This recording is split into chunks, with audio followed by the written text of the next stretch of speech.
As Oklahoma State stepped into the fabulous new Cowboys Stadium on Saturday to take on Ole Miss in the Cotton Bowl, it was already a successful season.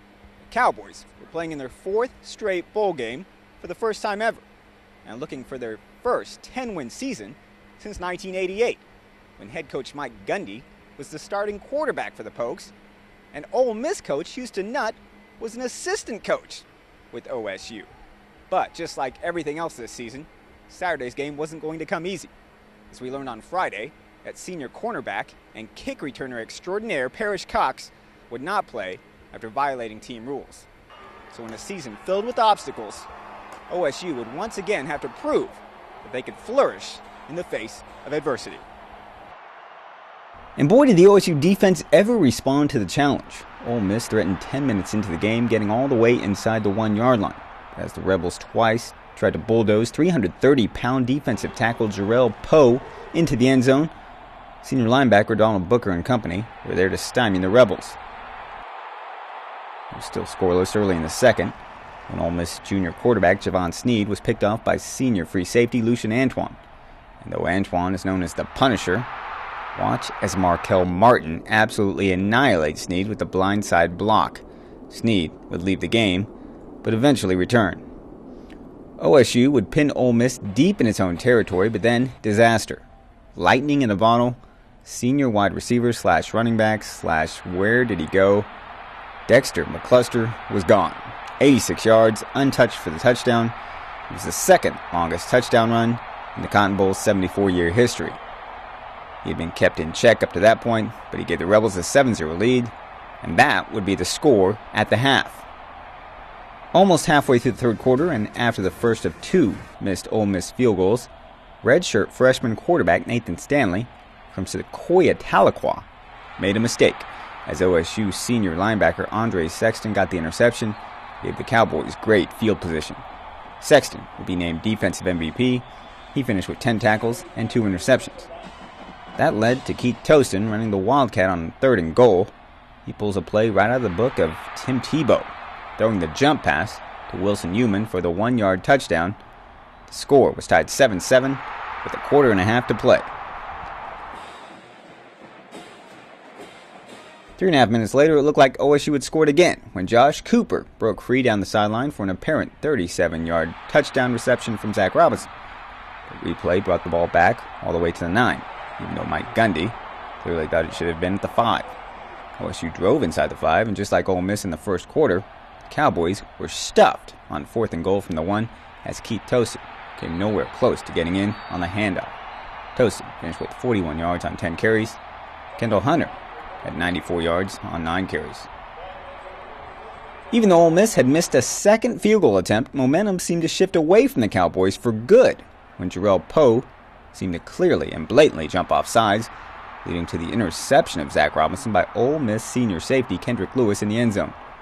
Gundy was furious, but things only got worse as a premature snap led to yet another turnover. This time, McCluster was sure to cash in. He took the direct snap in the Wildcat formation and easily leaped in from 2 yards out as the Rebels took the lead 14-7 with 4:03 left. McCluster was the game MVP as he ran the ball 34 times for 184 yards and 2 scores. He also caught 5 passes for 45 yards. It was a nail in the coffin when Hubert Anium fumbled the Zac Robinson pass, and Ole Miss linebacker Patrick Trahan picked it up and blazed 34 yards for the score.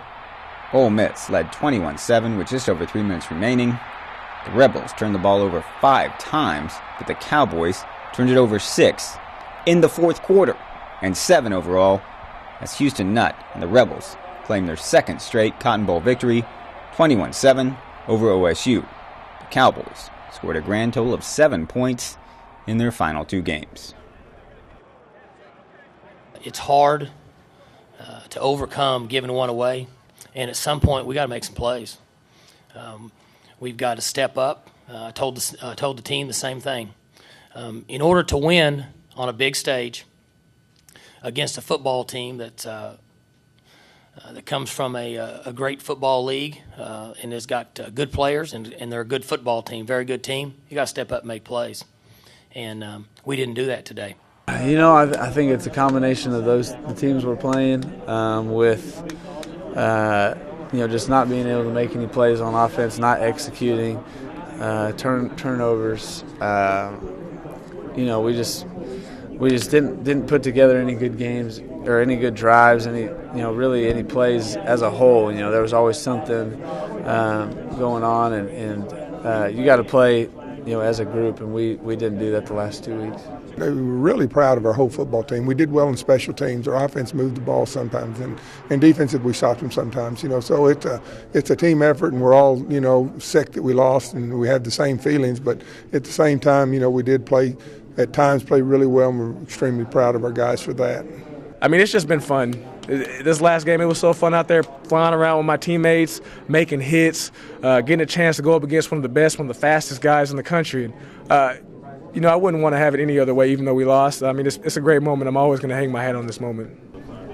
I'm just happy I got a chance to finish my career here with the guys that we have on this team. I wouldn't trade this team, for no other team. We very badly wanted to win 10. We wanted these seniors to go out with a victory, but it didn't happen. And our glass will always be half full. It's very frustrating, but we have a number of young players in our program that have learned from these guys, and we'll be back. We'll get those young guys ready in the off season. We'll grind it. We're going to get tougher, and we're going to continue to develop this program, and we'll be back.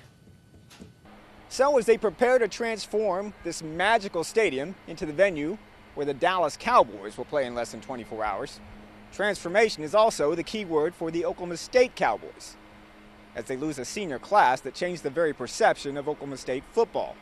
Next year, there will be no Zac Robinson, or Andre Sexton, or Keith Toston, or Russell Okung, and of course Des Bryant will move on to the NFL as the massive rebuilding process begins. As for the season that began on the grandest of stages and ended in the most spectacular of spectacles, the end result is 9-4.